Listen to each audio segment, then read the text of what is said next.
Башкирские парламентарии приняли закон о льготах для семей с детьми-инвалидами. Об этом поговорим сегодня в программе «Интервью». Здравствуйте, я представляю гостя в студии. Ильгам Галин, заместитель председателя Комитета Госсобрания Республики Башкортостан, также представитель фракции КПРФ. Ильгам Илюсович, здравствуйте. Здравствуйте, дорогие телезрители. Да, этот закон выстраданный, как говорится. Нам приходилось работать в ручном режиме. Вот. К нам обращались семьи с детьми инвалидов, что у них нет, допустим, пандусов, нет квартиры и так далее и тому подобное, нет лекарств. И нам приходилось выезжать на место с телевидением. Вот хочу я отдельно подчеркнуть, и телевидение тоже в этом участвовало. Конечно же, прокуратура подключалась. Конечно же, и суды то же самое эти дела доводили. Вот, наверное, помните, в Туймазах такой процесс был, когда я приехал, родители обратились ко мне, там человек 6-7, что у них вот это вот происходит. Да, они добились, но только через суд. А сейчас же уже, приняв этот закон, то уже родителям будет легче адаптировать этих детишек-то в социальный социальную сферу. Дети, конечно, должны социально адаптироваться, то есть отучиться, будет бесплатное образование, вот, питание мы там предусмотрели, обеспечение лекарствами и разными то есть инвентарем, вот это, который им помогает реабилитировать тот или иной орган, как говорится-то. Это хороший закон. Ну, не то, что хороший, выстраданный закон. Ну, понятно, что и хороший закон, его таким тоже, наверное, можно назвать, потому что он долгожданный. Уже можно обсуждать, какие льготы полагаются для семей с детьми, которые воспитывают детей с ограниченными возможностями здоровья? Ну, вот я еще раз подчеркну, да, обеспечение лекарствами. Лекарственные. Да, образование. Это один из главных критериев. Потом питание и обеспечение вот этими инвентарем, которые они бы тренировали или улучшали вот тот или иной орган, который вот у них как бы пострадал или что-то вот типа такого-то.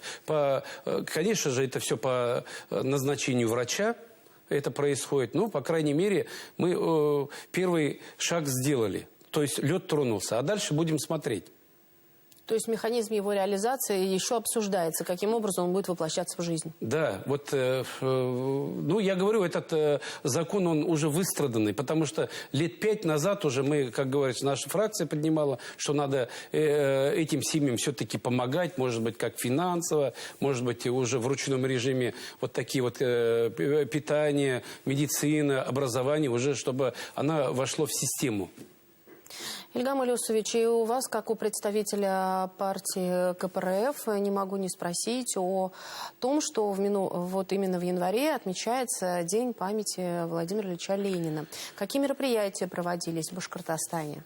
Ну, конечно же, 21 января это мероприятие республиканского масштаба, потому что первичные организации районов и городов, конечно же, возложили цветы, провели традиционные митинги, выступили наши спикеры, многие рассказали судьбу Владимира Ильича Ленина, посетили музей Владимира Ильича Ленина, который здесь находится в Уфе, как говорится. Наши, подчеркну, аксакалы, да, наши инструкторы, как говорится, посетили много учебных заведений. Все-таки провели его масштабно, вот это мероприятие, чтобы люди знали и помнили, кто такой Владимир Ильич Ленин. Ильгам Илюсович, расскажите о других мероприятиях, которые прошли в этом январе. Понятно, что там были новогодние каникулы, но тем не менее, может быть, были и развлекательные мероприятия? Ну, традиционно в эти каникулы наши активные члены партии занялись спортом. Вот, допустим, в Кигах тоже прошло мероприятие того округа. Они соревновались в спортивных вот этих состязаниях. Другие же тоже на лыжах катались. Ну, по-разному проводили это время. Это имеется в виду новогодние каникулы. Ну и проводили же традиционные собрания, потому что надо было подвести, у них некоторые горкомы и райкомы подвели итоги 2024 года и запланировали все-таки на 2025 год ежегодные вот эти наши мероприятия. Там имеется в виду праздники, прием в партию, мы отмечаем традиционно День пионерии, День комсомола, ну и так далее и тому подобное. И вот это вот все, вот этот весь регламент они уже, как говорится, зафиксировали. Помимо других мероприятий, которые у нас будут происходить, и выборной кампании, потому что в 2026 году выборы в Госдуму будут, мы уже сейчас начали готовиться. У нас мы меняем наших наблюдателей некоторых, которые либо естественно ушли, либо уехали куда-то. И этих наблюдателей надо же обязательно отучить, чтобы они были квалифицированные, как говорится. Ну, мы без дела не сидим. Какие планы на наступивший 2025 год? Вы уже отчасти подметили, что есть стандартные мероприятия. Это День пионерии, День комсомола. Может быть, еще какие-то именно календарные события ожидаются? Ну, мы, как обычно, готовим гуманитарный груз нашим ребятам с СВО. У нас есть традиционно свои ребята, которых мы все-таки из рук в руки передаем груз. К сожалению, сейчас, конечно же, и мы работаем все-таки и с вдовами, которые к нам обращаются, вот хотя бы в ручном режиме на сегодняшний день. Помогаем им, там, допустим, купить дрова, там, устроить ребенка в институт или как бы, ну, хотя бы подсказываем, что эти все льготы, 40 льгот у нас есть, только вы должны воспользоваться этим. У вас еще, как правило, очень много рабочих поездок по республике. В Кырмыскалы именно посетил для обмена опытом, потому что там на уровне образования дети готовят уже гуманитарный груз, вот как говорится, на уроке ОБЖ. Я хочу этот опыт перенять и перенести его в Нефтекамск, мой родной город, откуда я избирался, чтобы вот этот кластер, он работал во всех школах. И полезно с приятным. И наши девочки будут учиться шить, мальчики будут другие вещи делать. Вот они, я посмотрел, в Кырмыскалах, они и пекут, там разные там лапшу делают, свечи заливают, сетки плетут. Ну вот, и их, во-первых, вот этот вот опыт, да, ведь объединяет, они уже одной идеей живут, и дружные становятся-то. Дружнее становится. И поэтому мне очень понравился. Я хочу тоже это внедрить в Нефтекамске. Да, у нас есть в Нефтекамске, но она пока разрознена. Потому что в одной школе одно делают, в другой это. Я хочу, чтобы они были системно. Потом мы поехали, я съездил в Ишимбай. После того, как наградили город Ишимбай, городом трудовой доблести. Да, трудовой доблести. И поехал туда с телевидением. Мы сняли объекты, именно которые касались нефтяников. Показали нам скважину, первую скважину с 1932 года. Посмотрели музей.